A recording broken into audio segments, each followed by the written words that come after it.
If you've ever typed the words Jurassic Park 3 into a Google search, you've probably read the stories about the script being tossed out 5 weeks before the start of filming. You've heard about the production beginning without an ending to the film, and from the conversations you'll hear in this podcast, that seems to be definitely true. So before we get into the interviews with the talented crew and artists that worked on the pre-production for JP3, let's briefly discuss what led to the film. Director Joe Johnston at first expressed interest in directing The Lost World. Spielberg ultimately directed it himself, but when it came time for the third film, Spielberg was focused on AI, which was essentially like a film child of Stanley Kubrick. With AI being Spielberg's first screenplay credit in 2 decades, his time was understandably devoted to bringing that world to life. With Spielberg not being on set very often, this certainly allowed for Joe Johnston to make the film his own. But there was obviously a lot of pressure placed on him from the studio, and just the fact he's taking over a very successful franchise. The studio had set a release date of July 18, 2001, and from what I've gathered, Universal had no interest in delaying that release date. So back in 1999, Craig Rosenberg wrote the first draft. This story focused on a group of teenagers stranded on the island and Alan Grant somehow leading them to safety. I've asked just about everyone if they have any version of the script and if they're willing to share. So far, no luck.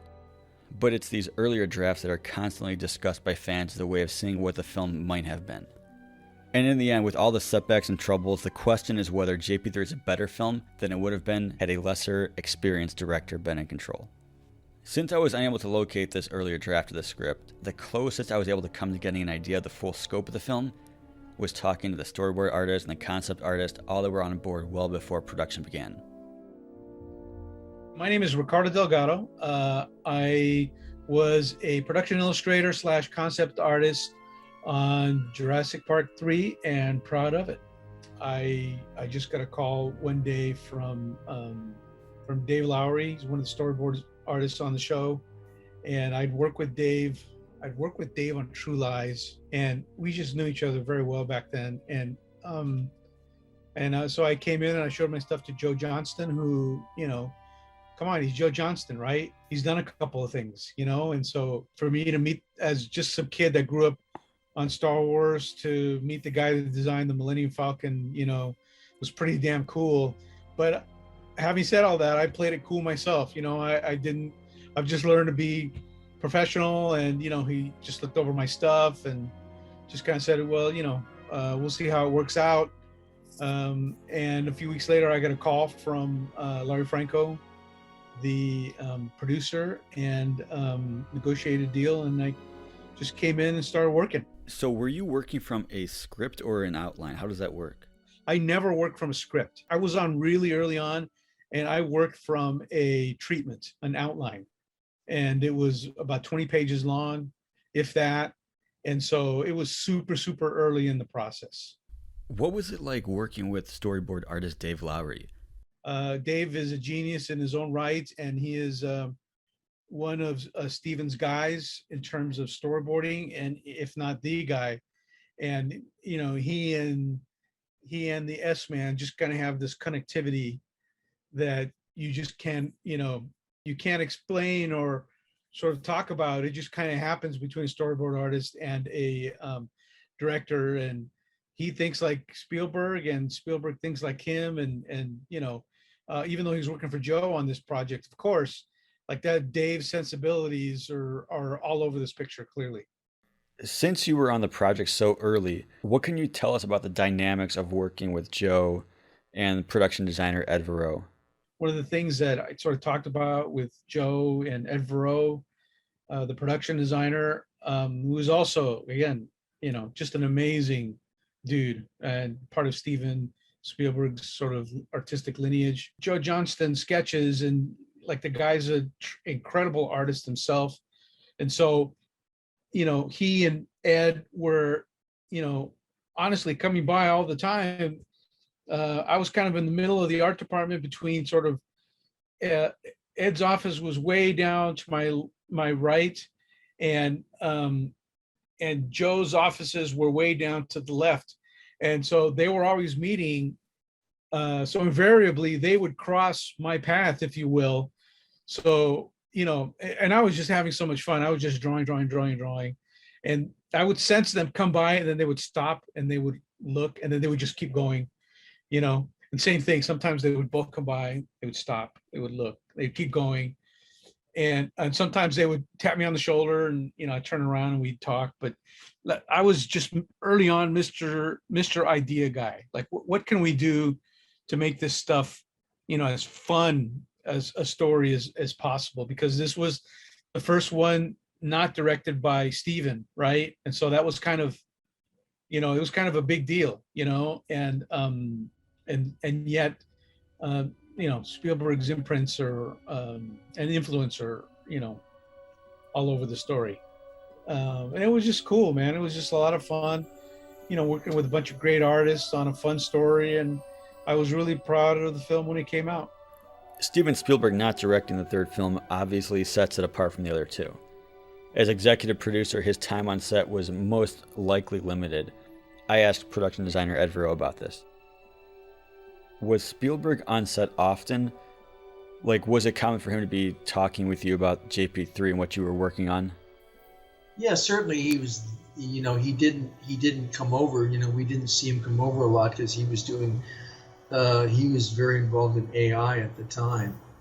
But I know that Joe would take some of my illustrations. Sometimes I would just do little rough thumbnail sketches about ideas I had, and I put them up on my bulletin board, and then Joe would come and say, "Here, I'm taking these." You had worked with Spielberg and some of his team previously, so when JP3 was going into pre-production, were you automatically involved? It's kind of embarrassing, but I was working on my agent at the time, and I won't name them, but I had said, I know this is coming up, Jurassic. And I know, Stephen, and I know Kathleen Kennedy and Frank Marshall. I sort of was very involved in the early 80s with, the Raiders movies and E.T. and all of that. And so it was kind of, part of the Spielberg family. So I knew it was coming up. I knew Joe Johnston. We'd worked together in London on the second Raiders. We knew each other.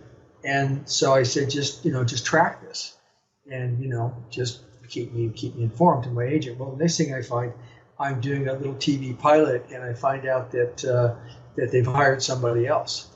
And I called up my agent and said, well, and they said, well, we're sorry, and I think they were just kind of blowing me off. Well, about a week later, because I had friends who were working on it, I got a call from somebody who was working on it, said they just let the production designer go. Joe Johnston's not happy with him, and they're looking for somebody else. So I called my agent again, and I said, I want a meeting with Joe. And I had already tentatively, I was supposedly going to be actually doing another project with Fox, but I hadn't really signed. It was just in the works. And my agent said, well, no, I can't do that because, you're already lined up with this other thing. And I said, well, look, you either do it or I'll call Kathleen Kennedy myself and I'll do it. And you'll be fired. So what do you want to do? And so he said, okay. So they got me the meeting, and I met with Joe and Larry Franco. And we talked about it and stuff. And I said, I really would like to do the show. And I need to, unfortunately, because I've got this other obligation with Fox, and I need to let them know one way or another in the next couple of days, am I going to work on their show, or am I going to, step in and do this? And so they since Joe and I knew each other and stuff, he opted to have me come work on it. Ricardo, working with Ed and Joe, were you having a bunch of meetings, like just coming up with ideas for the script, maybe different elements that never made it into the final cut? I think the only thing sort of we kind of bantered about was sort of the idea early on. Well, like, does the dad make it through the story? Does the dad sacrifice himself? Because a treatment is different from a script, right? Like, you can work from that, and it can be flexible at that point. But I definitely remember that conversation. And I do remember sort of volunteering the idea that, hey, maybe this one of the mercs kills a baby Spinosaurus, and that's what pisses off the parent Spinosaurus, and that's why it pursues them through the whole story. But you only have so much time, even though it's a 2-hour feature. There's only uh, so much time that you have with these kind of pictures to formulate that kind of stuff into the story structure. Okay, so I know you don't work from a script, but is there any chance you have an outline or anything from one of the earlier drafts? Most of the scripts that I work from on different shows, I don't have. That's a pretty common response when I ask anyone if they still have the script. I do still ask because eventually I will find it. Maybe not the original Craig Rosenberg script from '99, but some version of an early draft. Dave Lowery's name comes up quite often when talking about the art of Jurassic Park 3. Dave, you first started working with Spielberg over 20 years ago. Can you think back to that first meeting with him? It was a total fluke, right? I was working I was in college. A friend of a friend told me that, I've got a friend who's like an assistant editor at George Lucas's publishing place. And it was this building across from the entrance of Universal. It was called the Egg Company. And it was this beautiful refurbished old building that looks just like what his Skywalker Sound looks like. I mean, it was I think that was one of his first, test cases for, maybe he already built Skywalker by then, I don't remember. But in there they did all of the publishing for George and all of his books, like the Art of Star Wars and the manuals and the novelizations, and they needed somebody to ink coloring books, with this comic book guy was drawing the pencils and I was inking them, and it was for Empire Strikes Back, which hadn't come out yet, and so that was this kooky job I had when I was in school. And one day the editor, the gal calls, the main editor of those books, right? She calls and she goes, "George just sold a script to Steven Spielberg, and it's called Raiders of the Lost Ark, and they're looking for storyboard artists, and so we threw your name in the hat, and the interview is tomorrow." you know, and I'm like, ah! I'm like freaking out. I don't know what to do. And I hadn't done any storyboards yet, right? And I'm in school 3 semesters worth. And so I bring like a roll of life drawings and a bunch of sketchbooks, and I go into the trailer. Amblin wasn't built yet. And so Steven was in a trailer that they lent him. So I go into the trailer, and every hot shot in LA is in there. Every hot shot storyboard guy is in there. There's Ed Verreau ended up getting the job, Rick Hoberg, Bill Stout, Dave Stevens, all of these dudes, that I later on realized these were like the comic book and the illustration royalty in Hollywood in LA. And so I'm sitting there with my my dipshit, samples of nothing. And so it's my turn, and I go in there, and Ron Cobb, who, God bless him, just passed away, was an early kind of art genius, and was sort of Steven's art consultant for the time, and was helping Steven look at all the books, and he could discern, as Steven could as well, who could storyboard and who could do the job or whatever. And so I lay this stuff out, and Steven's looking at it, and he doesn't know what to make of this goofball, string bean with long hair and red Converse, and and Ron Cobb says, well, he can draw, give him a shot or whatever. And so Steven gives me an assignment, and he gave me this like a half-page description of a scene, and it's a scene where he's in that camp, like that Bedouin camp, and he's looking for stuff in a tent, and he comes out and he cracks a guy, guy comes up and at him, and then he jumps on the guy's horse and he rides off down the road, and there's all of these guys lining the road, and they all stand up as he goes past them on the horse. It's just a beautiful scene. And so I was supposed to storyboard that, and I go home and I drew like probably the worst, 3 or 4 storyboards you've ever seen in your life. They look like, they were so stiff, and like I etched them in cement or something, so they were horrible. So I didn't get the job. So anyway, that was the first time I met Steven. So then later on, then, on Jurassic, I got lucky on Jurassic when we went off to do Hook. He picked me to be, you know, the storyboard guy to go with him onto Hook. So there I became kind of his wrist man, as they used to say in the old days. So you also worked on the first Jurassic Park. What was it like in the early days of CGI? You know, you're working on this film where you suddenly get to experience a film featuring, you know, CGI dinosaurs, like completely revolutionizing the film industry. Came back to do Jurassic, now the first one, and they had T-Rex shot where they, you know, they went out the back door, and they're in Marin where ILM was at the time, and just they got, you know, put a 35 millimeter on the ground and took a picture of a tree maybe 30, 50 feet away from the camera, and in that shot they animated a T-Rex walking right by camera, right? A full-size T-Rex, all CG, perfect, spot on, perfect, you know? And that was like the biggest aha moment, I think, in my professional life. And the story goes, right, that but when Tippett saw it, you know, the story goes, he turned to Steven and he says, "I think I just became extinct," right? Because doing all of his stop motion. But it was like, they did what? How? It's a what? How they? You know, it was like it was kind of unfathomable, you know. And I remember one of the movies with Steven are very demanding. You know, there's a lot.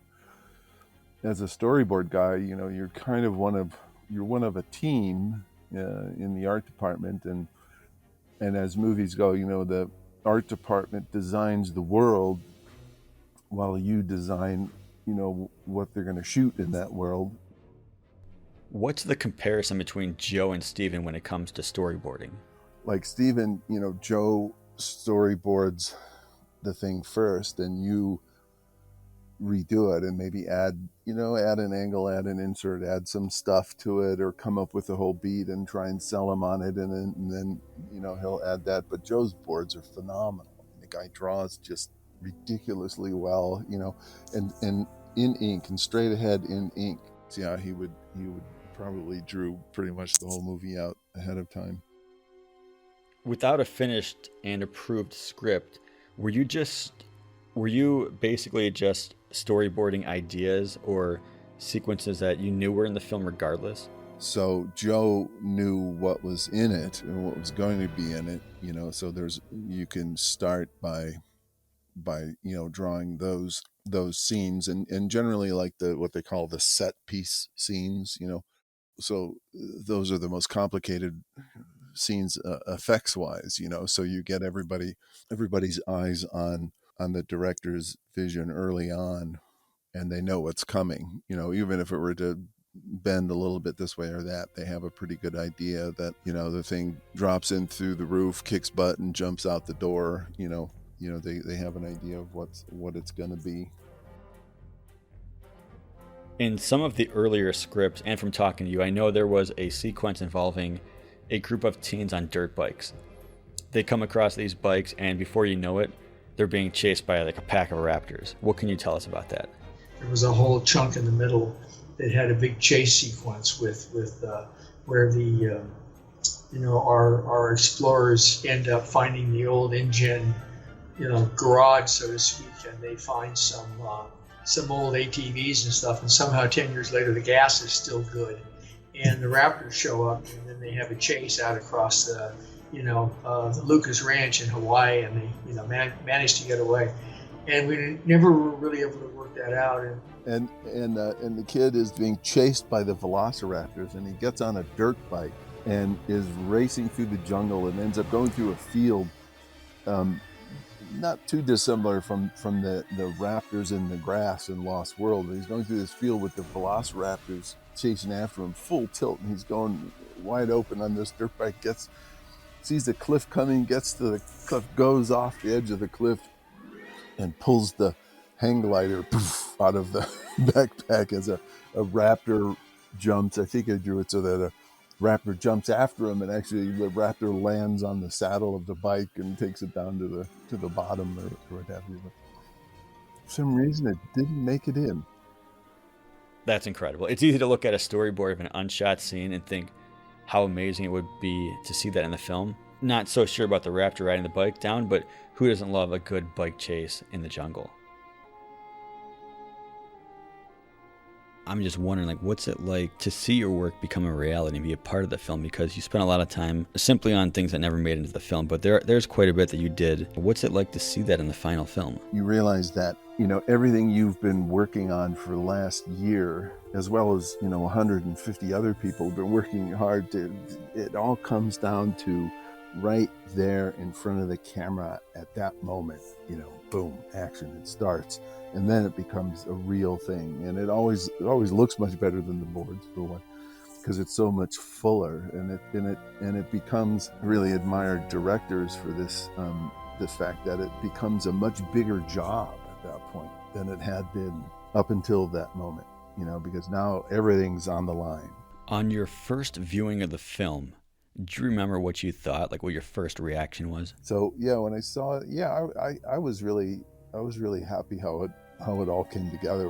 There were some beautiful scenes in it, and I really remember really enjoying it. I thought Joe did a wonderful job.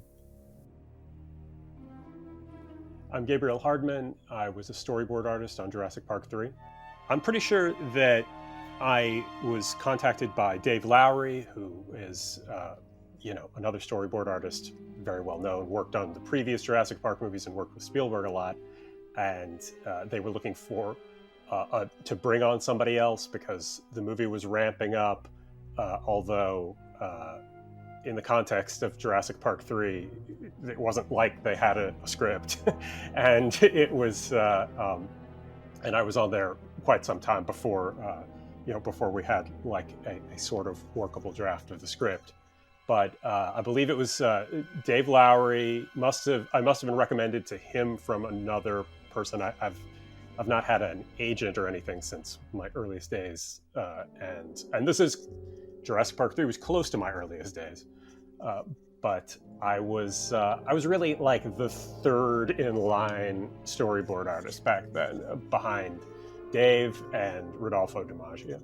So what did it mean to be working on a Jurassic film? You were pretty young at the time. Did you have any love for the previous films? For me, I loved the first Jurassic Park. It came out when I was 18 years old, and I lived in New York City, and it happened. I went to see it on an important day for me because it was the same day that I got the first job I ever had drawing a comic for Marvel Comics, and so I met with that editor and got the job, and then went directly to the movie, and I loved the movie, and and I'm a huge fan of Spielberg, and I love the kind of just the storytelling and the and just the fun kind of classic Spielberg feel to the movie.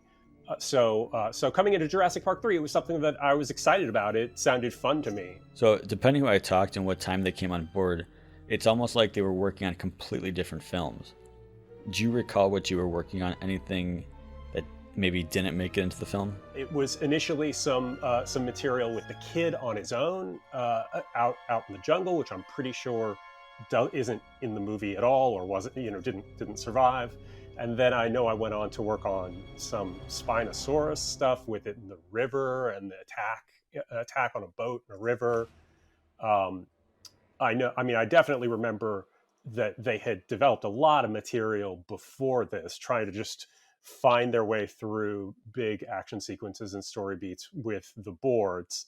And that, I remember, a big wall of stuff that Rodolfo had worked on for the ending with, military coming in and blowing away all the dinosaurs, and, a much more kind of militaristic, aggressive ending that I thought was kind of repugnant. Hearing about the film taking a pause to rework the script, during that time, what were you doing? Were you, simply brainstorming? Basically, I came on, and I was on for quite a while of just working, trying to develop sequences before there was any real workable draft of the script that anybody was happy with. And at that point, Joe was off struggling with the script, struggling with the things that, that were problems with the bigger picture of the movie.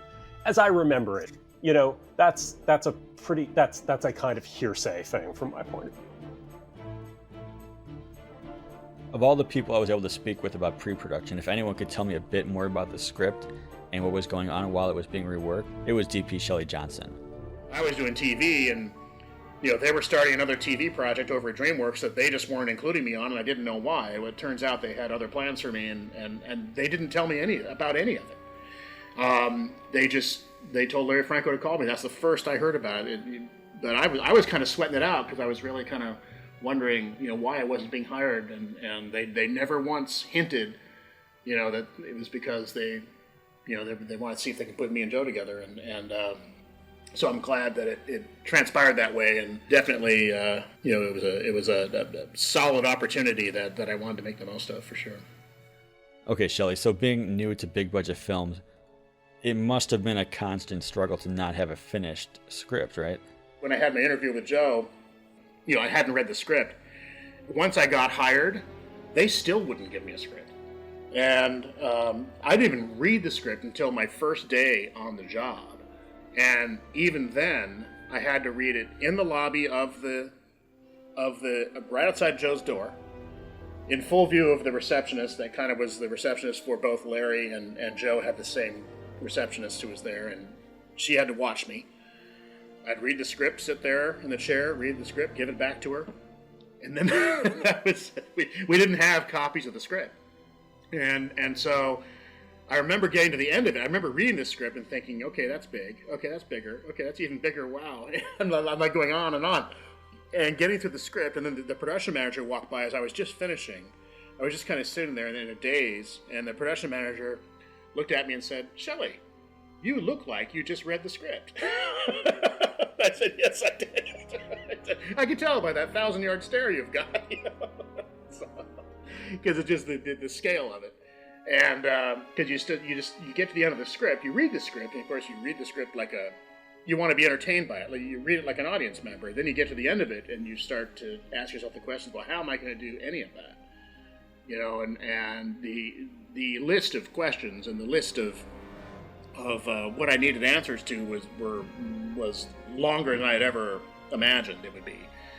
It's a lot of discussion that goes into it, and because what you find on these movies is that there's a lot of departments. There's the special effects department and visual effects and me and that all have to kind of make things work. Shelley, this was your first of many films you've done with Joe Johnston. What was it like working with him for the first time? You two clearly work well together, but was that instantaneous? Yeah, he wasn't super outgoing with information. It wasn't like he sat down and said, "Shelley, here's what I want you to do." I mean, he would answer any question. He would listen to any pitch from me, but there wasn't a lot of, "Hey, Shelley, I want to talk to you about this sequence. Let's sit down and really talk about this." And in fact, to the point where I was kind of wondering about it. I saw him talking a lot to the production designer, Ed Verreau, but not a lot to me. And so I even went to Ed one day and said, "Hey, look, here's a dynamic that I'm seeing. Is exactly what I described." And Ed said, "Well, one thing that I think is," he said, "I noticed a big change in Joe when I could make him laugh. Try to make him laugh, for starters. Try to find his funny bone." He gets pretty engaged when he's laughing, and he said, "Otherwise, just fight your way in there, just get in there." And so I talked to Joe a little bit about the information, and I asked him, "Can I be allowed to sit in on any meeting that you're having? In other words, if I see you're going to be sitting with Ed for an hour, do you mind if I sit in on that meeting?" He said, "No, sit on any meeting you want. Fine with me. You come into any meeting." And he told the receptionist at the time, that Shelley is allowed in any meeting he wants to. He can attend everything. Yeah, fine with me. And in fact, he kind of preferred that, and I've done that with every movie since Joe. And here's how he thinks about it. Because here's what happened on Jurassic. When he's in prep, for him, that's his time with the production designer. The designer that's when most of the designer's work is done during prep, and he wants to be, working closely with the designer at that point. Once we start shooting, he starts working with me. Up to that point, during prep, the information I get is mostly by eavesdropping, mostly by attending these meetings and hearing what they're talking about and coming up with a plan and the occasional, presenting things to Joe. But a lot of what I'm supposed to gather, I gather myself from Joe, but as he's talking to other people, if that makes sense. That's the dynamic with him, and which is great. So because I can hear about how I get to know the genesis of an idea. So you go from TV movies to DP of the third film in a very successful franchise. Were you talking to previous DPs, like from Jurassic Park and The Lost World, like looking for tips or ideas or help? I wanted to speak to either Dean or Janusz or both, if I could, before shooting. And Dean was out of the country and not reachable, but Janusz was. And Janusz had shot Schindler's List, of course, and he was doing AI for Steven at the time. So he took my phone call, and I said, hey, I was in prep. I said, hey, I just wanted to ask you some questions. I was over at Stan Winston's place, and I saw some of their maquettes and some of their paint that they're going to put on the Raptors. I wanted to ask if you had to do anything special with the skin or the colors. Is there anything that I should know regarding the Raptors? And he stopped me mid-sentence and said, okay, stop. He said, you don't need to worry about any of that. All you have to do is give these dinosaurs a world they can live in. Don't get stuck on all this weird technical stuff, because you've got people there who are going to take care of it, and they're going to make them look great. You concentrate on giving them a world. And I thought, oh man, that is probably the best advice I could have asked for. Yeah, and that totally turned me around, because I was kind of falling into the trap, of focusing on the wrong thing. You be just as good as you are at your job as they are at theirs, and you'll be fine. My name is Doug Meerdink. I worked as an art director on Jurassic Park 3. The job of an art director is to oversee and help manage anything designed or seen in the film, including securing locations and designing vehicles, props, sets, graphics. How did you get involved? Was this a familiar crew? Did they just call you on because you worked with them previously? My link to Jurassic Park 3 was a relationship I had with and have to this day with Ed Verreau, who is the production designer. So I met Ed on Contact and worked with him a few times in between that and the start of Jurassic Park 3. When you look back on the pre-production of the film, what are some memories that stand out to you? I've heard it a few times that the script made things a bit interesting and quite memorable. Well, there were a few that stand out, and it's hard to believe it's been 20 years. Some of it feels as fresh as a week ago. But one was we were in the process of designing the film without a complete script, and so oftentimes what happens is, and the production was looking for a new writing team to kind of help flesh out the story more.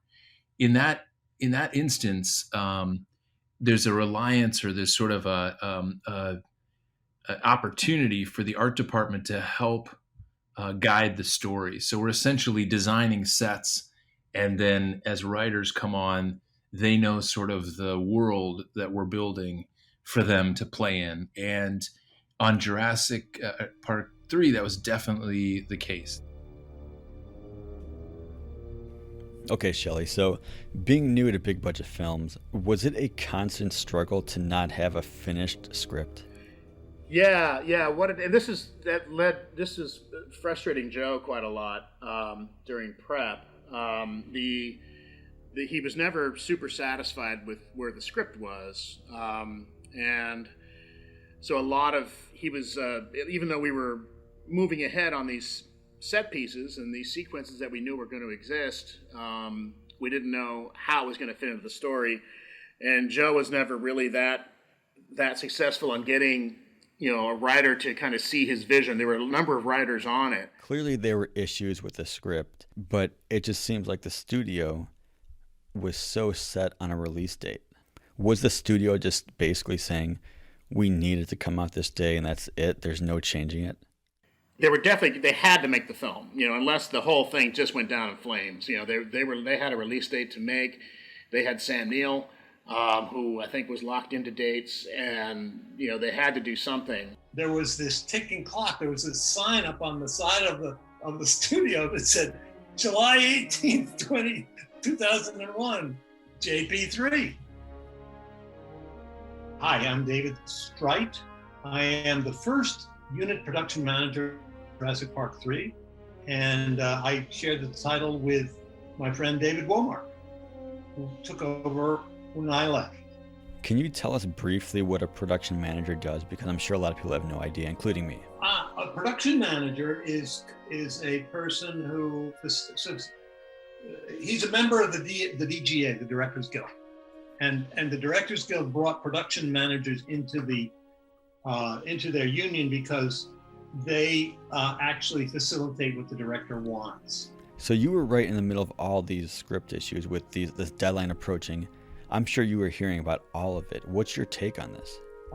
The script was there. It was written, you could see what it was. It was pretty much the same, but there was nuance to it, and there was that needed to be done. And that what really needed to be done was it had to be approved by Steven.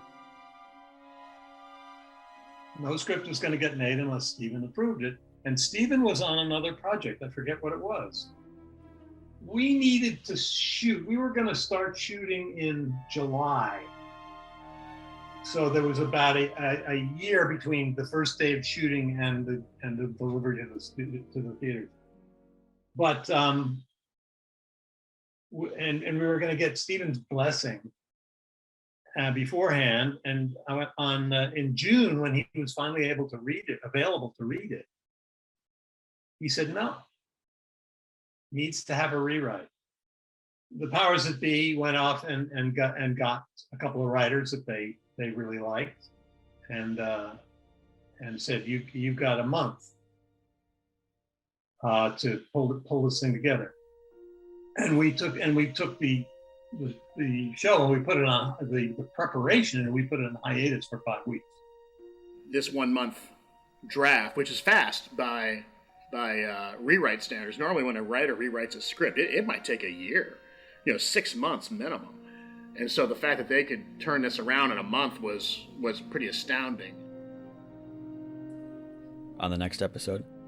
I just remember when I got hired, normally they give me a script, whether it be a rough script or not, but they give me a script, and 99% of the time it's about 25 or 30 pages too long.